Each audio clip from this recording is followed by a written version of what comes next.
ในกล้องกระหูงามก่อก็ได้เรียกว่าสุดยอดแล้ว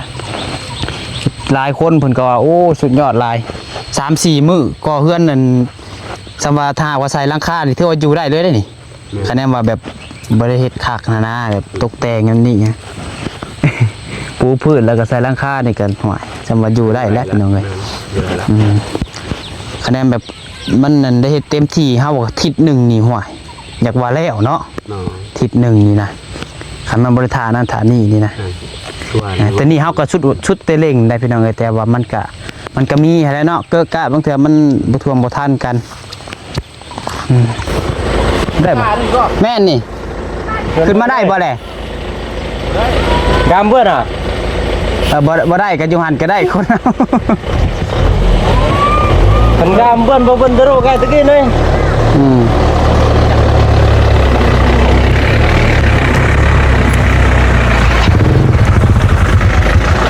ลูกเสกเกิดแล้วเป็นไงเนาะเราเพิ่นมาส่งบล็อกส่งอย่างส่งบล็อกเพิ่มมาสั่นซะหนึ่งบ้านร้อยคนเลยมันยังมันตันบ่อยเป็นนั้นหินปูนนะมันบอกเคาะมันแล้วมัน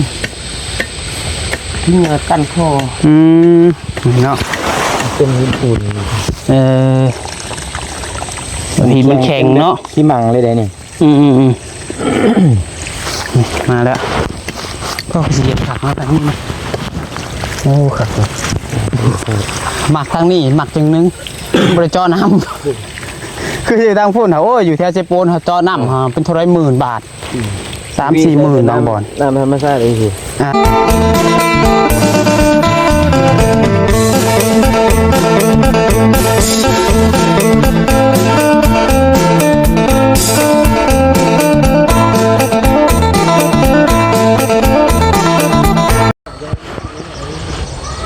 เอามาพี่น้องเลยเนาะเปิดภาพมาอีกกับป้อยทีเดียวโพว่าแดดพี่น้องเลยแดดฮ้อนกระดอกกระเดี่ยเพียงเนาะกำลังว่าทางนี้บ่มีแดดบ่ฮ้อนสุดดอกแล้วพอว่ามามื้อนี้พอให้ฮ้อนพี่เนาะมื้อนี้ฮ้อนกับมื้อวานนี้อีกพี่น้องเลยแดดลีรอเนาะเอาทักทายสบายดีพ่อแม่พี่น้อง FC กันเบิดสุคนได้เพิ่นเด้อมันจะมองชุบบอลบอลอยู่ภายในแหละก็อยู่ทางต่างประเทศทางเลย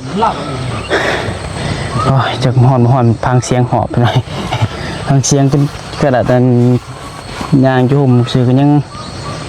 เมื่อยพี่น้องเนาะแดดโตเธอว่าทางสร้างเพิ่นก็เริ่มขึ้นโค้งขึ้นยังแหละพี่น้องเลย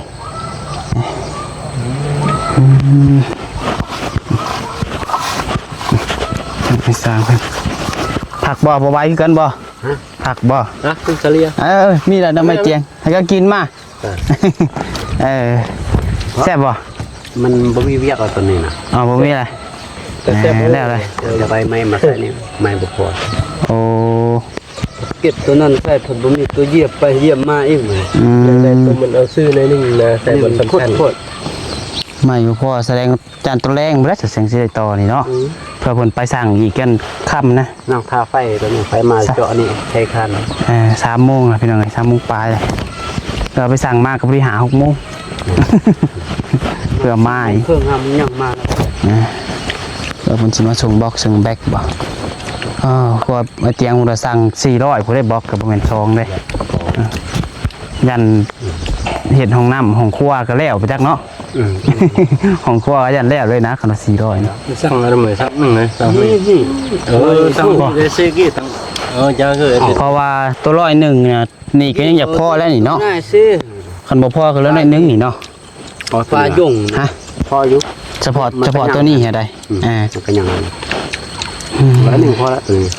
ว่าง่ายกับสรุปบล็อกนี่พี่น้องเนาะ600นี่แล้วเพื่อนเนาะ600ก่อนเพราะว่าเขาบริขันลายห้องเด้คันเราขันลายห้องมันก็สิเปลืองไปอีกพี่น้องไอ้นี่เขาขันแต่ห้องเดียวมาเป็นแล้วทั้งหมดอะไร500วะรวมทั้งหมดหาโตอยู่ในนี่500ทางไอเตียงแก่มาอีก100เป็น600โดย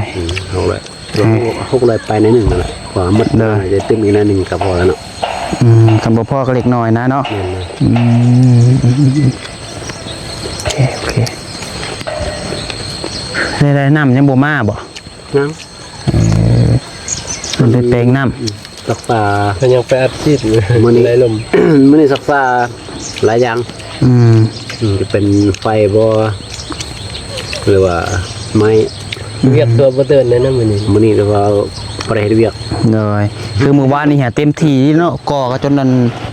จังหวัดแล้วก่อวานนี่เนาะ เนาะหมอแต่ก็ตั้งนี่เนาะ แม่น แล้วก็ก่อค้างนี่ค้างแล้วก็เทคานแล้วก็ต่อเสาแล้วก็ก่อขึ้นจนแล้วเลยตัวนี้ โดย ทำไปสุดเลยด้วนเลยตัวนี้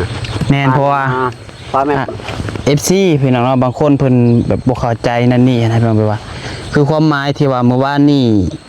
ที่ว่ามันอุปกรณ์ขาดนั่นนี่คือทีมงานคือเฮาบ่ได้เข้ามาว่านี่เนาะเฮากับสร้างเลยบ่ได้ประสานงานกันมันก็เลยแบบว่า อุปกรณ์มันเลยมาบ่พอแบบว่ามันขาดคือว่านี่ทางอ้ายเพิ่นน่ะต้องการเฮเนาะเฮกับอันเล็กคล้ายแต่เล็กทางพ่อเพิ่นซื้อมาให้ได้เนาะเพราะว่านี่ก็คือเห็นในคลิปอะไรพี่น้องครับไปเบิดมือมาก็จนค่ำทางอ้ายสร้างเพิ่นก็เมื่อเบิดเลยมาวันนี้ก็ได้ เห็นอยู่แล้วเพิ่น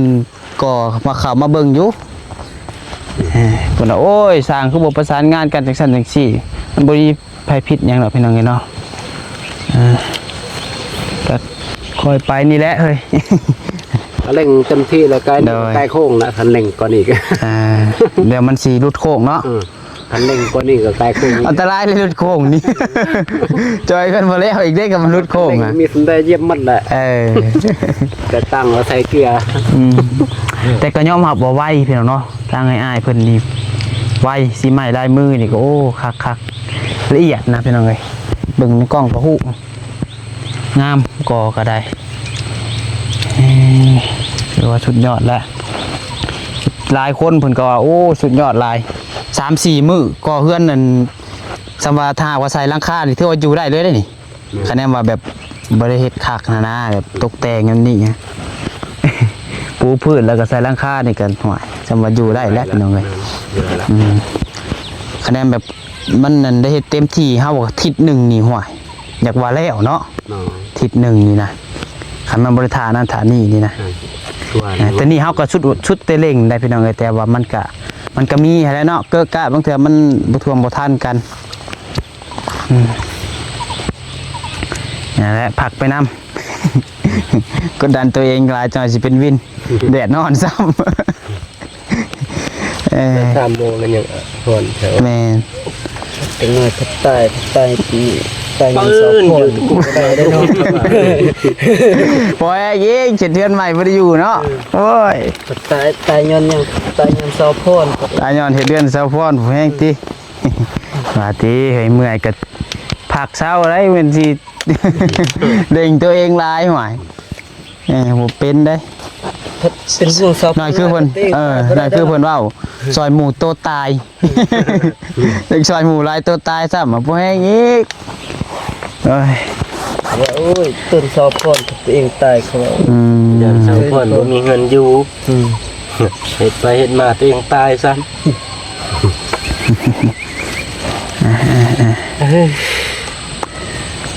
เริ่มเบาแล้วเดิมเมื่อละเป็นทหารนะ บ่าวทหารนะเมื่อแล้วเมื่อวานนี้ ส่งเพิ่นนั่นแหละ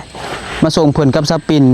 ขึ้นรถจนนี่แหละเฮือนสปินนี่แต่ก็ออกเมื่อประมาณ 9:00 นอยู่แหละวันนี้แล้วก็สุเฮาก็เข้าไปแข่งกันเล สาวย ปินกับมือทางนี้ค่ะ แม่นเพิ่นออกเมื่อพี่เลย เอามือทางเวียง ทางเวียงบ่เลยครับไปทางพี่เลยออกพี่เลยออกทางปากซันพี่เลย เอาทางเวียง แม่นออกทางปากซันว่าเพิ่นเมารถเลยเด้เพิ่นว่าคนในบ้านนี่แหละเพิ่นสิกลับเมื่อบ้านเมื่อบ้านเมียบ่ฮะ ดาว เพิ่นกลับเมื่อบ้านเมียเมื่อบ้านอย่างนี้แหละเพิ่นว่าพอดีเพิ่นกลับต่างเมาเลยนะให้ลองแจ้งเอาเมียอยู่โรงพยาบาลกันอยู่โรงแจ้ง แม่นี่ เพิ่นเมื่ออยู่เมืองบ้าน เพราะว่าเราเอาเมียอยู่พุ่น ผู้เจ้าของเรามีรถฮุนไดได้ แม่นละ ผู้นั้นแหละเมา4 ล้าน ติดรถมานำ เมารถเมื่อเมาแล้วแบบว่าสิว่าติดรถก็ว่าแม่นเพิ่นกับเมื่อหั่นน่ะ แต่กะเฮาคือทางชุมเฮานี่ก็ตั้งใจว่าผู้รักผู้ใหญ่เพิ่นอยากให้นั่งสบายหั่นนะเพิ่นก็เลยว่าเมาเลยก็ว่าแม่นซั่นซะเฮาก็ยังบ่เคยขี่ดอกกันรถโดยสาร4-5 ล้าน ถ้าถามว่าแพงบ่มันก็แพงอยู่เรื่องแพงอะเนาะแต่ก็มันเป็นจุดประสงค์ของผู้รักผู้ใหญ่นะแต่ก็เพิ่นก็เมื่อแล้วครับมันมีรถจักรนำแน่ก็สิว่านั้นนะรถจักรเพิ่นนำเด้คะแนนว่ามีแต่คะแนนแม่นคะแนนมีแต่คนนะแล้วว่าเอาแต่2 ล้านนำสิแม่นพุ่นแหละเพราะว่ามันหนักรถจักรอีก โอ้นี่5 โลกระบังมันธรรมดาได้เจ้าคือว่าฮักก็ฮอดเช้านี้เมื่อเมื่อวานนี่ประมาณ9 โมงเช้าโอ้ทางฮอด8 โมงเห็นโทรหาสปินน่ะ ลุกแต่กาซี่ขึ้นเมื่ออยู่ผู้คุณโอ้ทางแล้วก็ซ้ำคุ้นลงมากาซี่นั่นแหละมันก็เยอะเฮงเอานั่งโอ้ร่วมกันพี่น้องเนาะแล้วทางอ้ายเพิ่นก็ต่างพักผ่อนไปนำพี่น้องเอ้ยมื้อนี้ก็เรียกสิซ่าน้อยนึงหน่อยเนาะเพราะมันก็สิบ่เดินปานใดพี่น้องเอ้ยแต่ยามันพี่น้องเนาะแต่ก็แล้วแน่นอนโหจะเชื่อว่าแล้วแน่นอนเรื่องแล้วนี่แล้วซ่าดีกว่าบ่แล้วได้เฮ้ย แต่ก็แล้วดีดอกพี่น้องเนาะช่องร่มมีหยังกับเพิ่นซื้อมาให้แล้วอยู่นั่นแหละปองออกปองเอี่ยมแม่นเพราะว่าเพิ่นให้ใส่นี่นะมื้อนี้ได้ใส่บ่โดยยันว่าซุไม้ยันซุไม้เฮ็ดหลังคาก่อนก็ตำหลังก็ได้ตัวนี้นะเอาให้มันท่วมก่อนเนาะแม่นจานฝนเลยมันจังได้ส้นแน่ฮะแหละแม่นเจ้าก็จะบ่ฮ้อนถ้าบ่มีอดห่มคืออยู่นี่ต้นไม้ต้นน้อยๆนี่อยู่นี่พี่น้องเอ้ยมันสิชีวิตจังได๋เนาะนั่งตอนนี้ห่มอยู่จังได๋ตะเวนฮอดพุ่นแล้วก็แดดคือเก่าก็แม่นนั่นแหละขณะมีหลังคาพอได้ส้นอยู่ในเนาะบ่อยู่ในก็อยู่แค่ทางข้างมันก็สิห่มอยู่พี่น้องเอ้ยรถจักรอ๋อไอ้เพิ่นนี่เอามาพี่อีกก็ได้เพิ่นมาส่งบล็อกบ่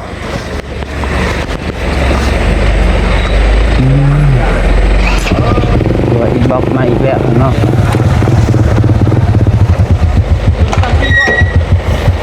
ขึ้นมาเลยขึ้นมาเทิงพี่ได้บ่แม่นนี่ขึ้นมาได้บ่แหละดำเพื่อนอ่ะบ่ได้ก็อยู่หันก็ได้คนขันดำเพื่อนบ่เพิ่นตะโรกายตะกี้เลย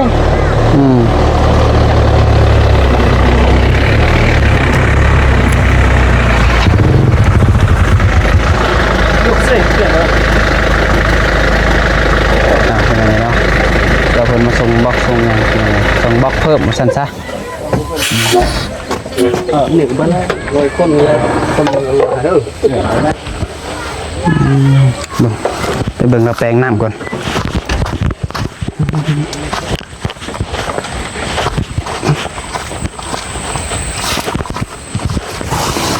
ตัว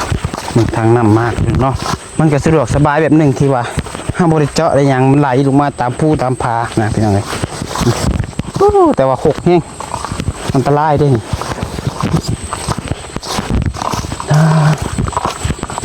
ไปโอ้ขึ้นมาแถวนี้ฝนเย็นเว้ยรู้สึกแบบแปลกๆเย็นนะพี่น้องมันเย็นแบบใกล้ตีนภูได้ฮึบได้แล้วบ่มันเป็นยังมันตันบ่อยเป็นนั้นหินปูนนะมันบอกเคาะมันที่เนื้อกั้นคอเนาะเป็นหินปูนหินมันแข็งเนาะที่มังเลยได้นี่มาแล้วก็เสียผักมาทางนี้มาโอ้ครับหมักทางนี้หมักจึงนึง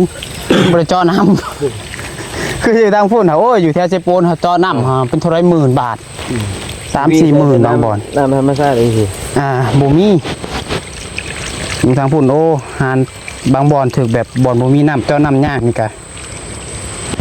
เท่าไร10,000 บาทเจาะกันทางนี้สบายอยู่เนาะบริจาค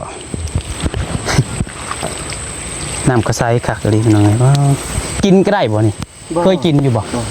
บ่ได้บ่ มีแต่เฮาใส่อันประเภทล้างถ้วยล้างบ่วงใส่ห้องน้ำได้ ถ้าเฮากินเนี่ยมันสิเป็นอันแบบน้ำหิ้งปูนเนี่ยมันเป็นนิ้วมักให้ลังเป็นนิ้ว โอ้ ตลาดเลย เคยมันออกมาแต่ผู้เลยแม่นบ่อย แม่น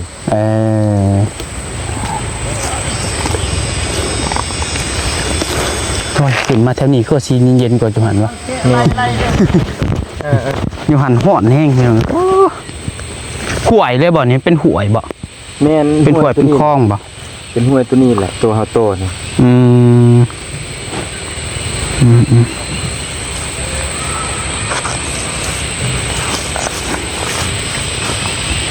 เรียบร้อยเนาะไป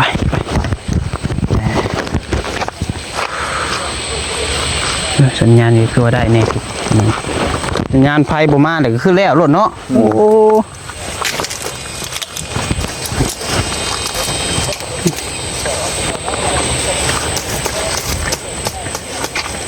ไปขอไหลลงเลยพี่น้อง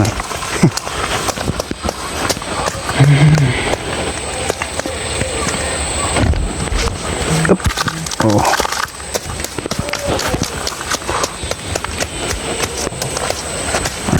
งานบ่ไหล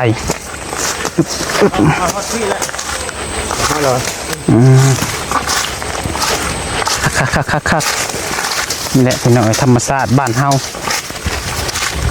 โอ้เย็นเด้โอ้ไปพูดอยู่หัวโหลนหมู่บ้านเฮงกันจนหนาววะแดดบักแห้งๆหนึ่งก็จนหนาว เคยสมบูรณ์หนาวเด้ แม่นขันยามหนาวเจ้าว่าสิบแข็งเลยบ่จักอาจหมู่บ้านนี่แดดบักแห้งๆเลยไปหอดประมาณช่วงบ่ายประมาณ2 โมงนี่แหละอ๋อตัวแต่บ่ฮ้อนบ่มีต้นไม้ต้นหยังแต่บ่ฮ้อน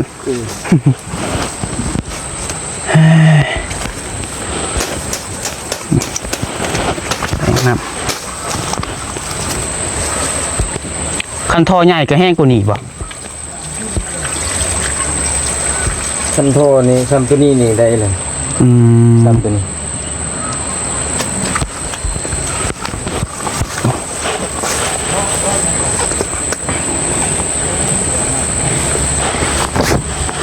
หมดไปแล้วไง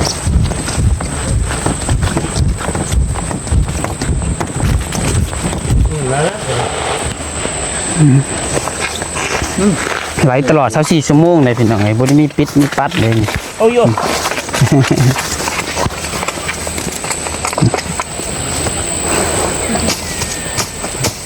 เป็นฟอร์ดเนาะ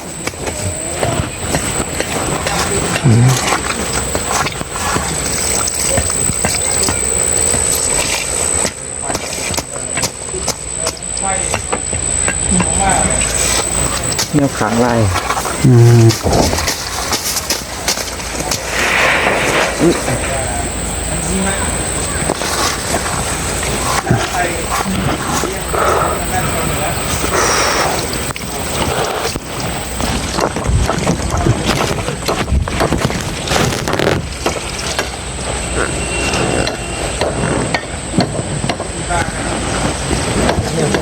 หลังสุดท้ายกลางป่าเลยนะพี่น้องเพื่อนสะพอน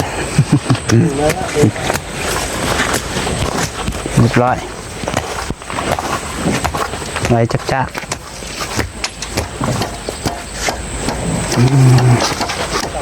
โอเคโอเค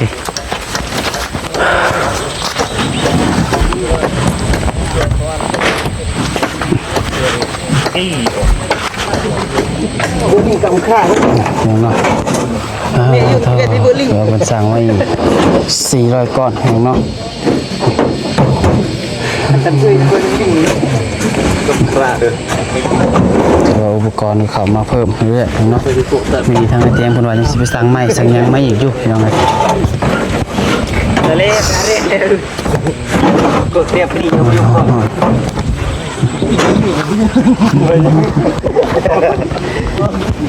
มันกดน้ำเล่น่ะสงสัย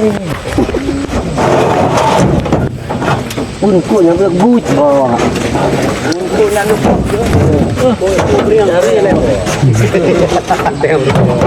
สอนแต่บล็อกผลงามเนาะคักกะเลยพี่น้องเลยบล็อกก็ได้ นี้ยังบ่แห้งนี่ครับแต่ปีเมื่อวัน ยังบ่แห้งคักบ่ มันแห้งดี แต่ก็งามบอกกันคัก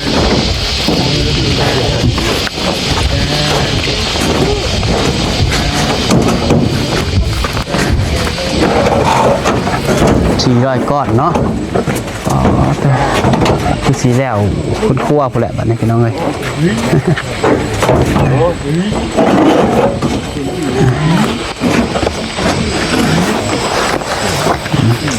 ใช่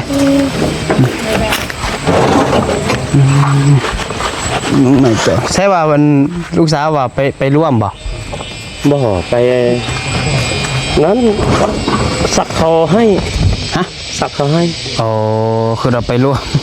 คือเราเขา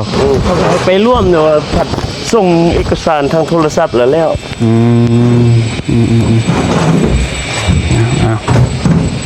คือว่าใกล้แล้วมันเนาะน้อยก็แล้วแหละเพื่อนจะได้ความรู้สึกพอปู ลูกสะใภ้สิได้อยู่กันใหม่แล้วบัดนี้ ใจนั่น ดีใจอยู่บ่และจะอยู่เพื่อนเพื่อนอยู่แน่นนาให้หลานเนาะให้ลูกให้หลานอันนี้นี่ยาบ่แม่นบ่เป็นปุ่ม ต้นมันสักคู่ ต้นมันบ่ มันสักคู่แบบเวียดเขาปลูกแล้วเวลาเขาอันพอดเวลาเดือน1เดือน2เขาไปเก็บกู้เอาหากมันคือมันต้นนี่นะคือมันก่อนี่นะ เฮาเลยคิดว่าต้นยาบ่แม่นเนาะแค่ไหนต้นยาตัวเขาปลูกนะปลูกข้าว ให้เวียดไอ้น้องเวียดเขาตั้งโรงงานอยู่อันน้ำสั่นเขาเอ็ดเซนล่อนหั่นนะเขาเอาอันนี้เราไปล้างแล้วเขาไปโรงงานเขาเจ้าโบดแล้วมันสิเป็นแต่เป็นอันนั้นออกมาแล้วมันเป็นเส้นล่อนหั่นน่ะเส้นล่อนเขาเจ้า แสดงเขาเข้าใจผิดเนาะเฮาเลยคิดว่าสวนนั่นยาแต่ว่ายาเพิ่นเอามาสูบพันธุ์สูบมันยังหั่นนะบ่แม่นเนาะโอเค